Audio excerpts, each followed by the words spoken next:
Good morning. Welcome to Redeemer Women's Bible Study. It is a joy to be with you all this morning.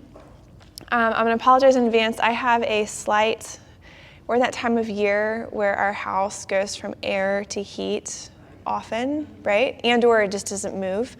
And so I'm just kind of dry. So if I start coughing, it's just the dryness. Let me pray and we can jump into chapter 14. Dear Heavenly Father, thank you so much for who you are and how you work. Thank you for your word.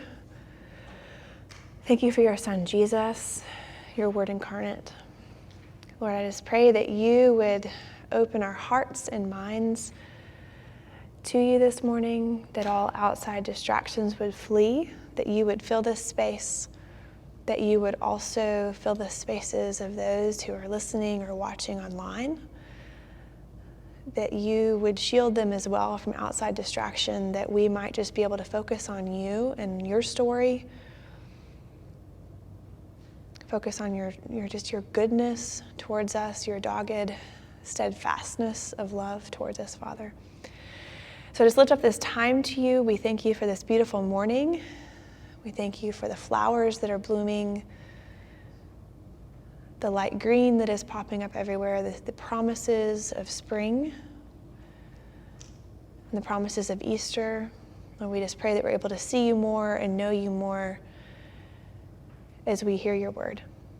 Amen. Okay, so we are at chapter 14, and we talked about last week how this, was the end of his ministry, his public ministry in 12, and then in 13 we saw his private instruction towards his disciples, but then chapter 14 begins the passion narrative. So all semester, and really all year, we have been talking about how Mark's main goal with his gospel was that we would know Jesus and know him crucified and know him as the Son of God, the Savior, Messiah who was sent for us. And so we, in these last 3 chapters, are there. We're there. In Jesus, we're going to see that Jesus knows that he's also there. This passage, like all of Mark's chapters, is beautifully written. His literary prowess is once again on display with just the way that he uses his words and how he tells the story in order to show us the grander story of what's going on. In chapter 14, the first 11 verses, chapter 14, 1 through 11, that's kind of the introduction where Mark introduces where we're going with this chapter. We're going to see the plot to kill Jesus and then also Jesus being anointed. But then in the last part of the chapter, we're going to see 2 cycles happen, and we're going to talk through these as we go forward, but I just wanted to give them to you in the beginning. The first cycle is that we're going to see Jesus' suffering, betrayal, and abandonment. And there's 3 ordered accounts around the meal, the Passover meal. So this first cycle that we see, it's 3 ordered accounts around the Passover meal. And we're going to see the preparation of the meal, the announcement of the betrayal, and then the interpretation of the elements. And we're going to go through all of those together, but that's verses 12 through 25. But then there's this second cycle, and it's this progressive realization of abandonment. So we're going to see that Jesus begins to become more and more alone through the prophecy of denial, his prayer alone, and then his arrest and desertion. And so in this chapter, we're going to move from Jesus being surrounded by his followers, being shown this beautiful truth through the Passover meal with Jesus. But then we're also going to see his ultimate denial by those who love him most and who've followed him, and their desertion of him as he's arrested. So that's where we are. It's odd to be here, right? We've been talking about this all year, and now here we are at the Passion. And truly, this is why he came. And the truth of what we're going to start talking about in the next 3 weeks is our truest identity, and what we can clothe ourselves in and go towards the throne of grace. So let's begin. Just a few quick notes about Passover so that we know where we are when Mark is talking about it. The Passover was known as a festival of redemption. It's the 14th month of, and I'm going to say Nisan, it's Nisan, I think, around April or May. And it continues into the early hours of the 15th. And we see this in Exodus 12, Numbers 9, in Deuteronomy 16. This is Old Testament stuff, right? Old Testament truths. So the Passover is the festival of redemption, and it's followed by the Feast of Unleavened Bread. So within the Jewish calendar, religious calendar, we have the Passover, and it's followed by the Feast of Unleavened Bread. Now we know the first Passover, this is from Exodus 12. This is from Exodus 12, and what we know of that, so way back in Exodus, it's probably one of my favorite books. The Hebrews are still in Egypt, right? And Moses is trying to have them set free. And remember, Pharaoh goes back and forth, yes, no, God hardens his heart. And so all of the plagues happen in Egypt. And so then we get to the 10th plague, and the 10th plague that was threatened was that all of the firstborns in the country would be killed, the firstborns of anybody, but mainly the Egyptians, right? So anyone, every firstborn in the land would be killed, from the people to the livestock. So every firstborn. But God tells Moses and Aaron something that would protect his people, something that would protect the Hebrews. And so in Exodus 12, we see, he goes on to say, and if the household, so he's telling them that all of Israel during this month to take a lamb according to their father's houses, a lamb for each household. And if the household is too small for a lamb, then he and his nearest neighbor shall take according to the number of persons, according to each that you can eat, to make sure you count for the lamb. Your lamb shall be without blemish and male, 1 year old. So we see there's this care for neighbor. So if your house was too small or you didn't have enough money for a lamb and your neighbor did, your neighbor's lamb would cover you. We see this covenant community. You may take it from the sheep or from the goats, and you shall keep it until the 14th day of this month, when the whole assembly of the congregation of Israel shall kill their lambs at twilight.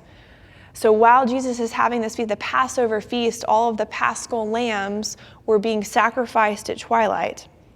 Then they shall take some of the blood and put it on the 2 doorposts on the lintel of the houses, the crossbeam in which they eat. And so then it goes forward, and then it says, it is the Lord's Passover. For I will pass through the land of Egypt that night, and I will strike down the firstborn in the land of Egypt, both man and beast, and on all the gods of Egypt. I will execute judgment. I am the Lord. The blood shall be a sign for you on the houses where you are, and when I see the blood, I will pass over you, and no plague will befall you or destroy you when I strike the land of Egypt. So in this, right, so we're deep Old Testament, dealing with the obvious wrath of God. So he passed over, God's judgment passed over Egypt. And if the blood was not on the house, every firstborn in the house, whether a baby or a 65-year-old man, would die if they were the firstborn. So in my house, if I did not have the blood over my house, Evie would die. That's how personal and how real it was in Egypt that night. But the blood of the lamb over the houses protected them. Now, an interesting note here, the lintel on these houses, oftentimes in the culture, they either had the family crest or the symbol of the god that they worshiped on their houses. And so the blood of the lamb was over their house. And so this is where we find ourselves. This Passover, this festival of redemption, is what Israel remembered year after year. They were required to remember God's rescue of them. But what's so beautiful about this is that it wasn't that Israel was perfect that he passed over. He passed over those houses because the blood of the lamb was over them. Had they not, they also would have lost their firstborns. And so we see that this is the festival that is starting in chapter 14. And in that time in Jerusalem, the population of the city went from around 50,000 to 250,000 because people would travel to Jerusalem for this festival, for these feast days. And so there were more people in the city. So there were more people in the city during this Passion narrative throughout these days as this happened. So let's start now in chapter 14, verse 1. It says, "It was now 2 days before the Passover and the feast of unleavened bread." So we know that Mark, as he's telling us this story, this wording here is that this might have been the next day after chapter 13, but in reality, he was in the area for a couple of weeks. So he's letting us know that this is the beginning of a new story. This is a new timeline. And the chief of priests and scribes were seeking how to arrest him by stealth and kill him, right? So they are actively seeking how to arrest by stealth and kill him. So it's no longer just talking about it. They're actively trying to make it happen. But not during the feast, lest there be an uproar from the people. And this is because of how many people were in the city, right? There were more people than normal. And so there was more likely to be a riot if they didn't play their cards perfectly. Verse 3, "And while he was at Bethany in the house of Simon the leper, as he was reclining at table, a woman came with an alabaster flask of ointment of pure nard, very costly. And she broke the flask and poured it over his head." Now this is beautiful. So they're in Bethany, and Bethany is about 2 miles from Jerusalem, and it was on the way from Jericho to Jerusalem. And so we see that Jesus is also, in the way Mark is telling us, he's also on this pilgrimage to Jerusalem. He's also fulfilling the pilgrimage that everyone else would have had to do for Passover. So he's on the way to Jerusalem, he's in Bethany, and this woman comes and she takes an alabaster flask of ointment of pure nard, which was very costly. It was a perfume. And she broke the flask over it and poured it over his head. There were some who said to themselves indignantly, "Why was the ointment wasted like that?" Excuse me. "For this ointment could have been sold for more than 300 denarii and given to the poor," and they scolded her. Now so Mark doesn't tell us her name, but in John chapter 12, there's a very similar story. And it says, 6 days before the Passover, Jesus therefore came to Bethany where Lazarus was, whom Jesus had raised from the dead. So they gave a dinner for him. There Martha served, and Lazarus was one of those reclining with him at the table. Mary, so the sister of Martha and Lazarus, therefore took a pound of expensive ointment from the pure nard and anointed the feet of Jesus and wiped his feet with her hair. The house was filled with the fragrance of perfume. And this just gives this imagery of that perfect sacrifice. Remember in the Psalms when it talks about the perfect sacrifice given to the Lord, and its smell lifts up to heaven. It lifts up and he smells that perfect sacrifice. So her sacrifice filled the house with this beautiful smell. But Judas Iscariot, so he names him, one of his disciples who was about to betray him, said, "Why was this ointment not sold for 300 denarii and given to the poor?" So he gives us he rounds out this story a little bit more for us, right? So Mary anoints him with this perfume. And when they scolded her, Jesus, back in Mark, says, "Leave her alone. Why do you trouble her? She has done a beautiful thing for me, for you have always had the poor with you whenever you want. You can do good for them, but you will not always have me." So we're going to see him continue. He keeps talking about how he's about to not be there. He's about to go. His time is almost up. "She has done what she could. She has anointed my body beforehand for burial. And truly I say to you, wherever the gospel is proclaimed in the whole world, what she has done will be told in her memory." Now, he's been talking about his death. He's been talking about his time to leave. But here we get this sense that he knows that his death is going to be that of a criminal's. So when you died in the Old Testament, when you died back in this time, and oftentimes through history, if you were a criminal, you weren't afforded an appropriate funeral. You weren't given that which was due to uphold your dignity as a human being, as a person. And so here Jesus is saying he knows that he's going to have a criminal's death. And so here Mary is anointing his body for death, because in the end, his body wouldn't have been anointed. So we see him, he knows what's coming. He knows what's happening. Verse 10, then Judas Iscariot, who was one of the 12, went to the chief priests in order to betray him to them.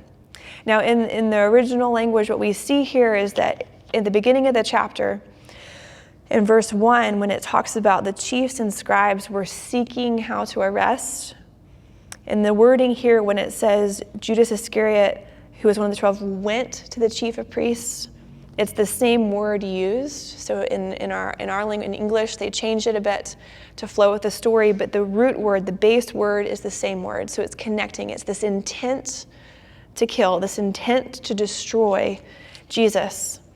It is saying here that Judas has the same heart for him as the chief priests. And when they heard it, they were glad and promised to give him money, and he sought an opportunity to betray him. So here we have this introduction where we know it's kind of like the foreshadowing events before this big event in a movie. We know that the trap has been set, that Jesus has been betrayed, and we know what Judas is about to do. But we get to see the Passover before that happens. So in verse 12, and when it was the first day of unleavened bread, the 14th, when they sacrificed the Passover lamb, right? So they've sacrificed the Passover lamb for this. His disciples said to him, where will you have us go and prepare for you to eat the Passover? And he sent 2 of his disciples and said to them, go into the city, and a man carrying a jar of water will meet you. This sounds a lot like when they had a triumphant entry, and he said, go into the city and you'll find a colt. Go into the city, a jar of water, and this man will meet you. Follow him, and wherever he enters, say to the master of the house, the teacher says, where is my guest room, where I may eat the Passover with my disciples? And he will show you a large upper room furnished and ready there to prepare for us. And the disciples set out and went to the city and found it just as he had told them, and they prepared the Passover. You know, we don't get any more details, but I wonder if they were surprised, because so often they miss what Jesus is saying. But I wonder if they were surprised that everything that Jesus said was happening, would happen, actually happened.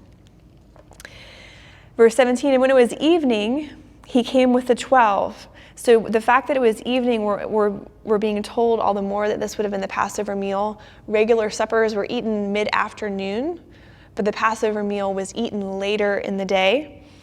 And they were reclining at table and eating with Jesus. And Jesus said, truly, I say to you, one of you will betray me, one who is eating with me. One who is eating with me. And they begin to be sorrowful. And they say to him one after another, is it I? And he says to them, it is one of the 12, one who is dipping bread into the dish with me. For the Son of Man goes, as it is written of him, but woe is that man by whom the Son of Man is betrayed. It would have been better for that man if he had not been born. And so here, Jesus, when he's talking about the dipping of the bread, we see words from Psalm 41. So Psalm 41, it says, my enemies shall say of me malice. When will he die and his name perish? And when one comes to see me, he utters empty words while his heart gathers iniquity. When he goes out, he tells it abroad. All who hate me whisper together about me. They imagine the worst of me.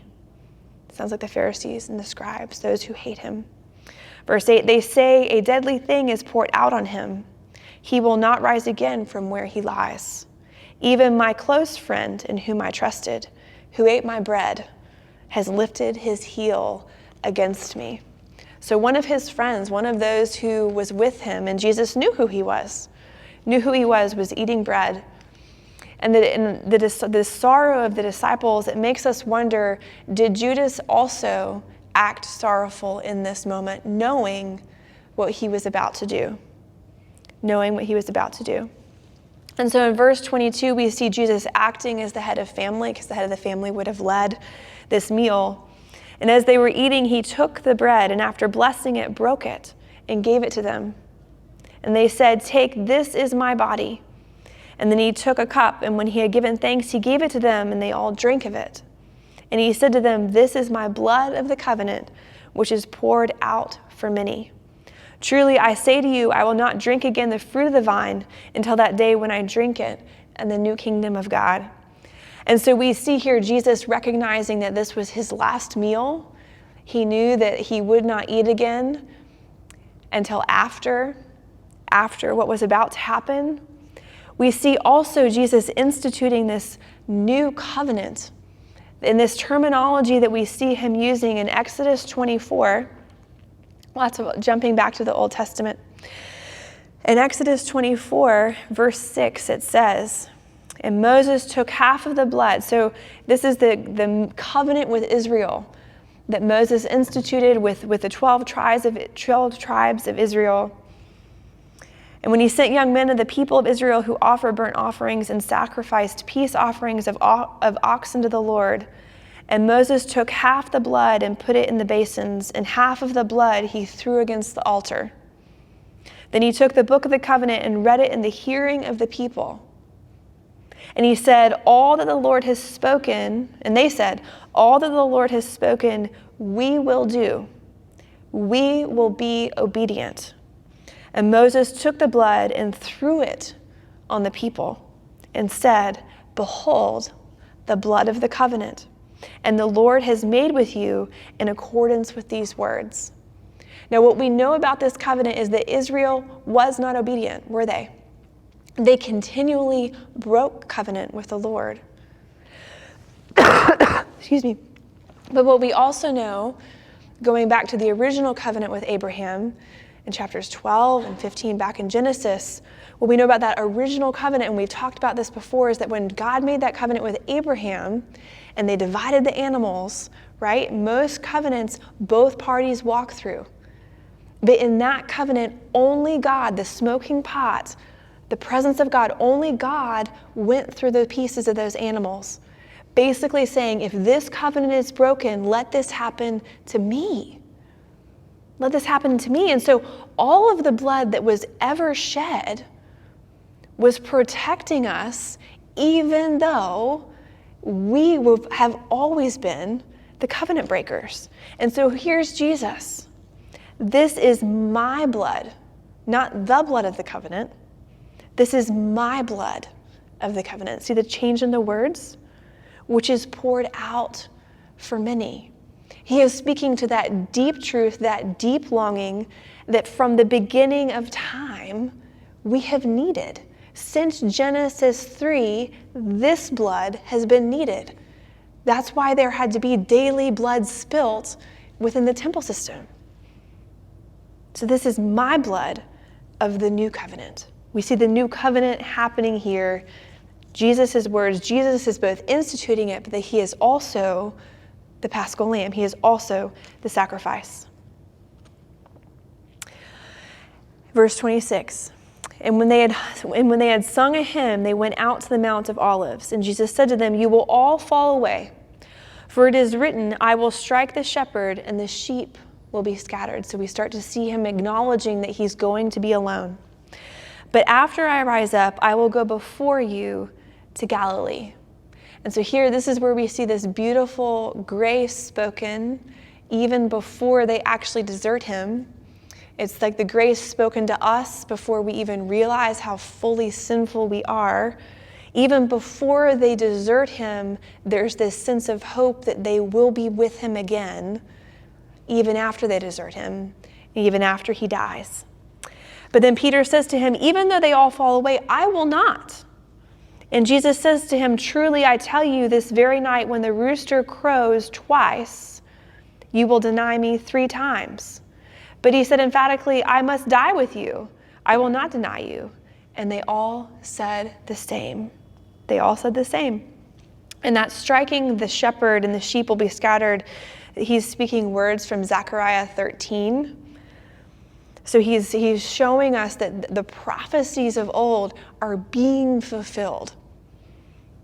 The words of old, the scriptures that you have known are being fulfilled in order to create this new Israel.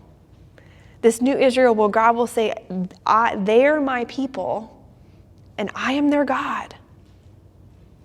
I'm their people and they are my God. And so he's told Peter that you're going to deny me, right? And they're like, oh, of course not. Of course we won't. It's not going to happen. We're going to die with you. And so then we get to the garden. They all went to a place called Gethsemane, and he said to his disciples, sit here while I pray. And he took with him Peter, James, and John, and began to be greatly distressed and troubled. Now, in all of the Gospels, we're told how distressed he was. Luke tells us that he was so stressed out that he was sweating blood. He was anxious because he knew what was about to happen to him. Not anxious in a sinful way, but he was human. He knew the pain that he was about to go through. And he said to them, my soul is very sorrowful, even unto death. Remain here and watch. Watch. And going a little further, he fell on the ground and prayed that if it were possible, the hour might pass from him. And he said, Abba, Father, all things are possible for you. Remove this cup from me. Yet not what I will, but what you will. So here we see Jesus crying out to God, that Abba, Father language, Daddy, everything is possible for you. Remove this cup from me. Now, this cup that he's talking about was the cup of God's wrath, right? But how he prayed is poignant. He said, not my will, but yours, right? And so to have the courage to say that about all things, right? He wasn't trying to buck the system. He wasn't trying to get out of what he had to do. He was being honest about the agony that he was about to go through. But even in that, obedience in the garden, yet I will, not what I will, but you will. And here we see the slight turn, the slight shift in the battle. The past 2 days, I've talked often about being a Floridian and abhorring the cold. And it's been chilly in the mornings, right? But there's a difference in the chill. It's not that bone cold that we had even 2 months ago, where you walk out and I just want to get in the fetal position because of how cold it is, no matter how many layers I have on. But you walk out and there's a chill, but there's also warmth behind it. And so here in the garden, we see this shift in the season. We see this shift in the battle. It's almost like when you're watching a movie and there's this intense, like the Lord of the Rings, intense battle happening, but all of a sudden the forces for good start gaining ground, right? Because it wasn't too long ago in the way that the Lord's timing works. It was a long time for us. There was another man in the garden who was not obedient, right? In Genesis 3, there's a man in the garden with his wife who listened to the enemy rather than the words of God, who said, my will, not God's will. And it started this whole mess. That was when the kingdom of death started to reign. That was when the kingdom of death got its hold on the world. And so here we see the shift in the kingdom.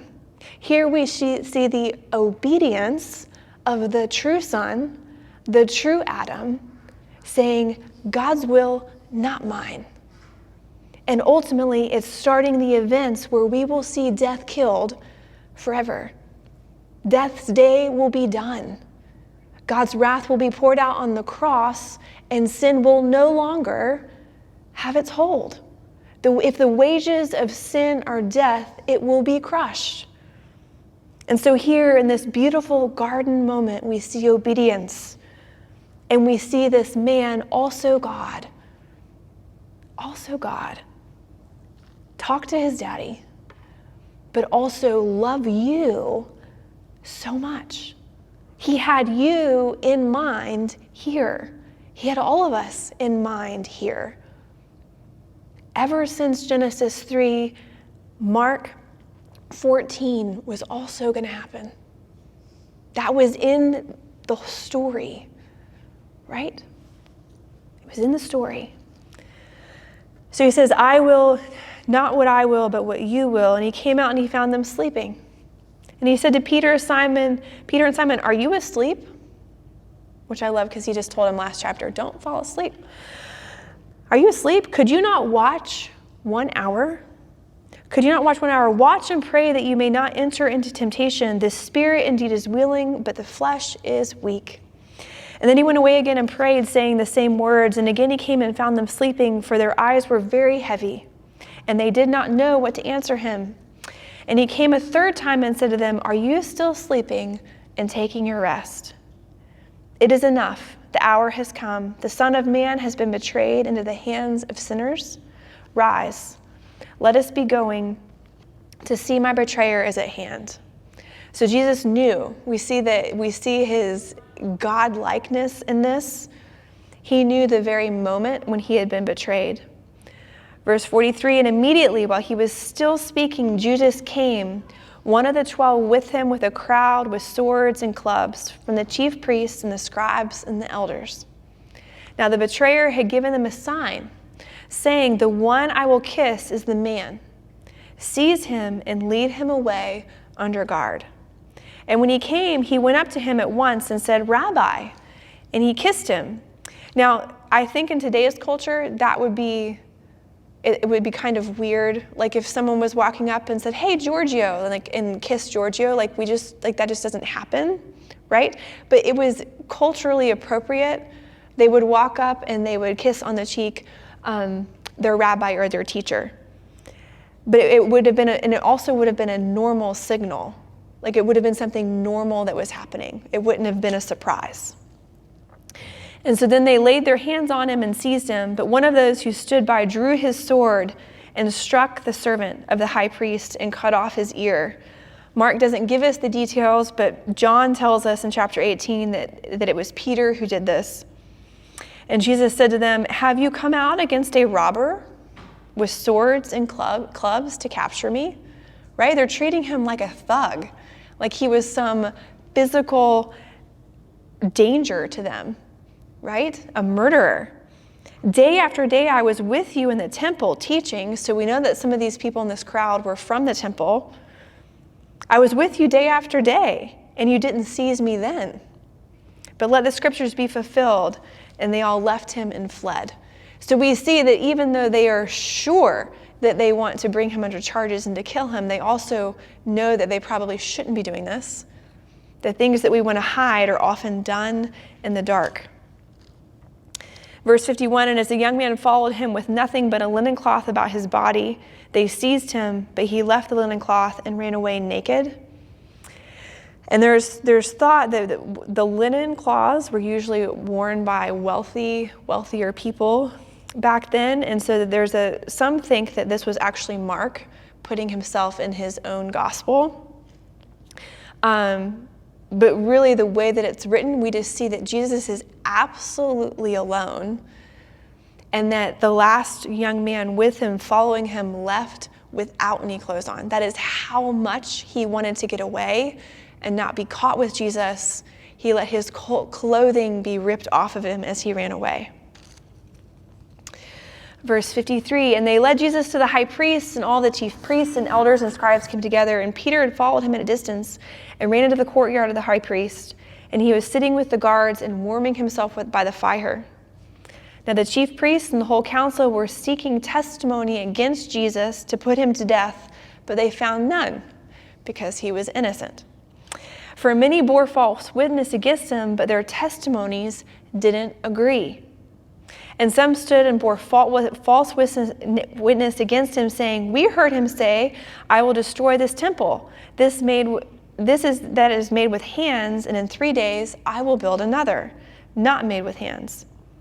Yet even about this their testimony did not agree. And the high priest stood up in the midst and asked Jesus, 'Have you no answer to make? What is that these men testify against you?' But he remained silent and made no answer. Again, the high priest asked him, 'Are you the Christ, the Son of the Blessed One?' And Jesus said, 'I am. And you will see the Son of Man seated at the right hand of power, coming with the clouds of heaven.'" So here we see this incredible event, this incredible imagery of Jesus being tried. And all of these false witnesses are trying to peg him on something that they could actually execute him for. And in truth, when you talk about like the destruction of places of worship back in this time, any place of worship in the Greco-Roman world is a capital offense. So they kept trying to catch him on that because even the Romans would get upset at that. You weren't allowed to destroy temples. It was a capital offense. But then they ask him, and this is where we see the first time that Jesus says that he's the Messiah.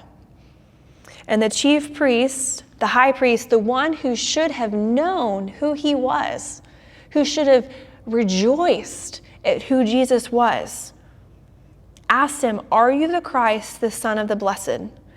And when Jesus says, "I am," remember, the "I am" was a word, a name for God. It wasn't just him saying, "Yes, it was me." Using the phrase, "I am," was claiming divinity. I am. And you will see the Son of Man seated at the right hand of power, the right hand of God, coming with the clouds of heaven. He was claiming who he was. Verse 63, and the high priest tore his garments. This would have been blasphemy of all blasphemies. You didn't say that. You didn't claim divinity. What further witnesses do we need? You have heard his blasphemy. What is your decision? And they all condemned him, deserving death. And some began to spit on him and cover his face and strike him, saying, "Prophesy." And the guards received him with blows. So at the utterance of who he truly was, darkness revolted. It cringed. It tore out. We see the priest reacting the way the unclean spirits reacted when Jesus was around the people who had them. Remember how they revolted, how the people lost their minds because of how the spirits reacted to Jesus? The priest tore his clothes in agony, but not true agony. He was disgusted by Jesus' words. And we see the darkness moving, the darkness working here. And as Peter was below in the courtyard, one of the servant girls of the high priest came, and seeing Peter warming himself, she looks at him and says, "You also were with the Nazarene Jesus." But he denied it, saying, "I neither know nor understand what you mean." And he went out into the gateway, and the rooster crowed. And the servant girl saw him again and again, said to the bystanders, "This man is one of them." But while he denied it, after a little while, the bystanders again said to Peter, "Certainly you are one of them, for you are a Galilean." But he began to invoke a curse on himself and to swear, "I do not know this man of whom you speak." And immediately the rooster crowed a second time. And Peter remembered how Jesus had said to him, "Before the rooster crows twice, you will deny me 3 times." And he broke down and he wept.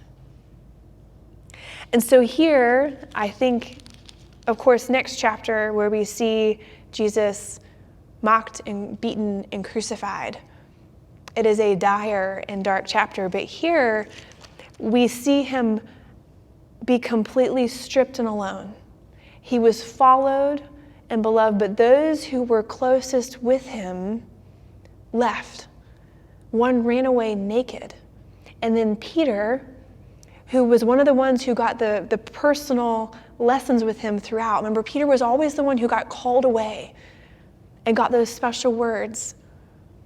He even denied who Jesus was. And so here this morning for us, especially as we're in the middle of Lent, right? We're in the middle of Lent and Good Friday is coming. The question for us is how do we respond to the truth of who Jesus is? And how do we respond to the truth of who Jesus is despite what the world says of him?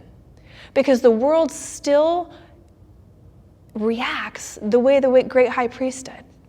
The world still reacts to the light in the very same way. The light has shone in the darkness, and the darkness still does not understand it.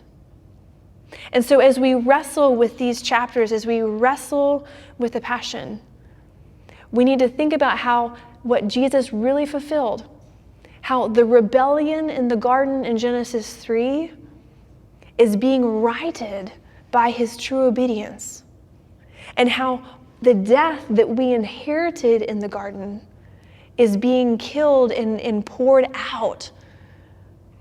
Here, we're seeing the beginning of the truth that what we are covered by, how we go straight to the throne without fear of condemnation, that's happening here because of Jesus' blood of the new covenant. And so do we live like new covenant people? Do you live like the light's always going to shine? Or do we focus more on the darkness? And I dare say in today's world, it's real easy to focus on the dark things, the hard things. And oftentimes, all we feel is the chill in the air, right? We don't realize that there's warmth behind it, that the season has turned, right? Spring is coming, right? Oftentimes it feels just like Friday all the time, and we forget that Sunday's coming. So as you go into chapter 15, let yourself sit in it, right? Because it's so easy, like we're Christians, right? We know the New Testament. I know Jesus' story, but have you ever just sat with the crucifixion and just sat with what he did and who he was and what it means?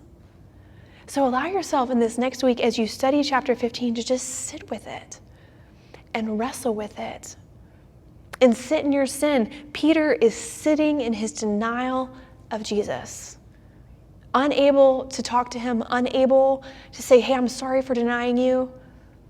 He has to sit in his denial, watch him be crucified, and wait for him to rise again in order to be restored, right?